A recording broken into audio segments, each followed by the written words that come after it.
Hey everyone, we're here talking about the next set of slides, next content, and this is um, religion. What is religion? We talked about spirituality, talked about it as it's the basis by which um, we kind of take the energy and effort that we use in our world to make a positive difference. Really really open to everyone. That's not specifically a thing, and we want to say that spirituality and religion are different. Okay, and we're going to talk about that. But first of all, why are we taking this class? Why are you taking a religion class? It's not any of your majors, and it's important for you to figure that out, or else we're just um, a lot of you are just like, yeah, well, this is dumb, and I'm not going to really pay attention. Why is there a reason? First of all, um, more than 60% of secular universities. You might say, well, of course, I understand. We're Hilbert, and and we're a religious college, so having a religion class that makes sense. They're trying to sell me on their Catholicism. Well, that's not really this course. Not really trying to sell anyone anything. This is more of um, like kind of going to Old Country Buffet, where there's a huge buffet with a lot of different stuff, right? This is all about trying to learn a little bit about a lot of stuff, because inevitably, even if you don't have any kind of connection to religion or in your own life, other people do. And are you ever going to be in a business meeting, or are you ever going to be on an interview? Excuse me. Aren't they and you never know what those topics are going to be. I mean, they already have your resume, they already know what your product is. So why are they giving you an interview? Why are they having this business meeting? And it's to see if you fit, to see about your personality, and can you think on your feet. And so if they bring up something, could you have a 5-minute conversation about whatever? Could you have a 5-minute conversation about, I don't know, football, or about women's tennis, or about immigration, or about Islam, right? Could you have a 5-minute intelligent conversation about anything, right? And that's the goal, and that's the level of information that we're going to try to give to you in this course, is just a little bit about a lot of things. Some religion courses at other universities, they only study Judaism, Islam, and Christianity. But we're going to do a whole bunch of different stuff just to get you a little bit about a lot of stuff. And so, beside the fact that not only religious schools, but also secular universities offer courses dealing with religion, and they do that because you these cultural campfires, right? Throughout history, could you study any culture without studying their religion?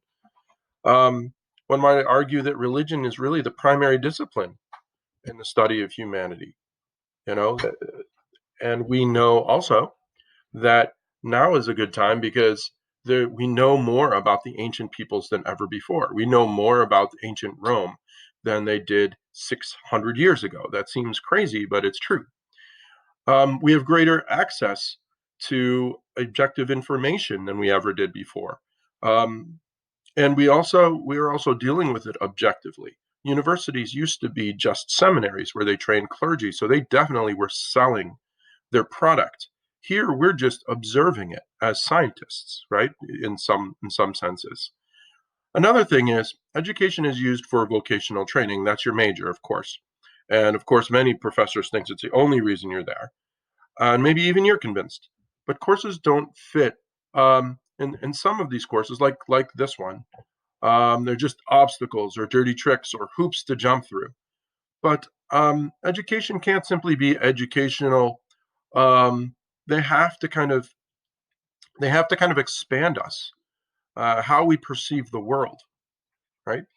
You are going to you're going to be spending 8 hours of your day um, going ahead and living out your work life. And yes, your major and the vocational training that you'd get for that is important. But what about the other hours of your day, which are a lot more than 8? How are you going to interact in the world that way? So, So let's take another look here. Why else would we study religion? Um, it's College is essentially where people, particularly young people, try to clarify their own thinking about what values they want to carry into adulthood.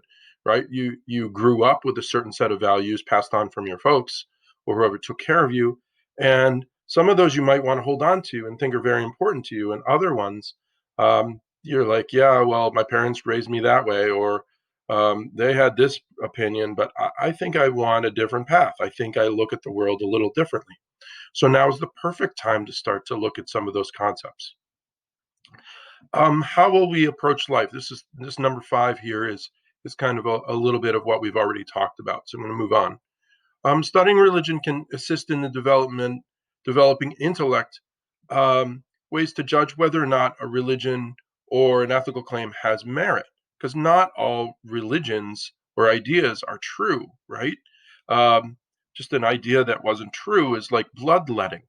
It was a scientific practice, right? We say, well, we trust in science. Well, sometimes science is wrong. Bloodletting was when you you were sick and they felt like the disease must be in the blood. So if we let some of the blood out, and they would just cut your arm open and let you bleed out, um, then it would make you better, not knowing that the very essence of what was going to make you better in your white blood cells um, was the thing you were letting out of your body. So there are times when ideas and religions are not true. So to pay attention to look at certain things is really important. Sometimes we're hesitant to look at religion, partly because we're scared of judging things that we don't know. Sometimes we don't get into religious conversations because like we want to be just tolerant. Well, I don't want to like criticize anybody because like I don't want to step on anybody. I just want to be tolerant. When in fact, it's just a cloak to cover up apathy. People don't even want to try, and that's not admirable. Um, Sometimes we might be insecure and respond in anger when our convictions are called into question, and we see it as a personal threat. And we talked about that before. That there's a sense of fight or flight that comes into question, that cognitive dissonance that we talked about in the last set of slides. Okay. Um, so why do we study? Why is religion needed at all? And this is a really important slide. I want to kind of say that right off the bat. Um, there are needs that are learned, and there are needs that are not learned. These needs that are not learned come forth from an internal place. The best examples of these are like food and hunger, right? Nobody taught you that you needed to be hungry, or somebody didn't tell you, okay, well, you're going to get tired, you're going to need to sleep. It just came natural as an infant. And that's different than say if my uncle like teaches me as I'm 7, like, hey, come on my boat, and we go out on the boat, and I'm like, oh, he's like, we should get one of these, and I grow up thinking like, hey, I need this boat. That's a very different thing. That's an external need that's coming at me that I learn how to want, as opposed to food or hunger, which is internal. And since the internal needs are part of our very existence or existential, that's why we call them human existential needs, it must follow that there's a way for existential needs to be met. You wouldn't have an internal need without there being a way for that to be met, because there's sleep and there's food. Right? I've got chicken patties there. Um, and these are things that are going to meet those necessities. But, and we'll get to this in the next set of slides, there are other human existential needs.